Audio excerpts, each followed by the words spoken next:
বড় সাহস হলো কি করে তুই পুলিশের পাওয়ার দেখাবি? পুলিশের পুলিশ তো আমার জেড প্লাস নয়, আমার যে ক্যাটাগরি, আমার কি রোগ হ্যান ত্যান, আমার যিনি পিএসও আছে সব জানেন।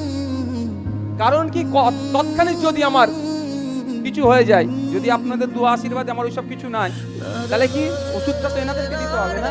কিছু নিয়মিত ওষুধ খাই বা কোনো নেশা আছে না আছে টোটালটা জানাতে হবে পিএসও কে।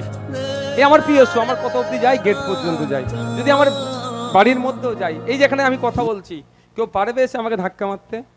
মনে হচ্ছে তুমি ছেড়ে দেবে? প্র্যাকটিস 1 সেকেন্ডে 2টো করে গুলি বার করা, এরা প্র্যাকটিস 1 সেকেন্ডে যেটা আছে গুলি 2টো করে ছুটবে। এই ধরনের একটা প্রিমিয়ার জাস্ট বলছে প্র্যাকটিসের কথা, এইটা আছে তো এরকম থাকে, এইটা আসবে 1 সেকেন্ড, এখানে 2টো করে গুলি মারতে হবে। তো এইটা পাস করে এখানে এসে আছে, মনে হয় ধাক্কা দিলে পার পেয়ে যাবে।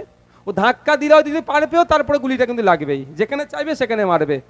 আগে AK-47 নিয়ে ঘুরতো, এখন AK-47 নেয় না, M5 দিয়েছে। কারণ আমি জিজ্ঞাসা করলাম, ও নেটে সার্চ ফার্চ করে দেখলাম যে M5 আর AK-47 এর কি ব্যাপার।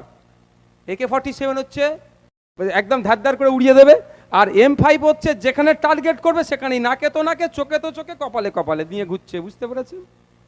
তো আমি বোঝানোর জন্য বলছি, তাহলে মমতা ব্যানার্জির সাথে তো পিএসও ছিল, হয় পিএসও ধাক্কা মেরেছে, নালে পিএসও ওখানে ছিল না, আর নালে পরিবারের লোক ধাক্কা মেরে ফেলেছে ওনাকে। ডক্টর বলছেন, পারিবারিক বিষয় আমি বলতে চাই না, কিন্তু প্রসঙ্গক্রমে এসে যাচ্ছে। ডক্টর বলেছিল যে পেছন দিক থেকে নাকি কে ধাক্কা মেরে ওনাকে ফেলে দিয়েছেন। উনি ওনার পরিবারের কাছে সুরক্ষিত?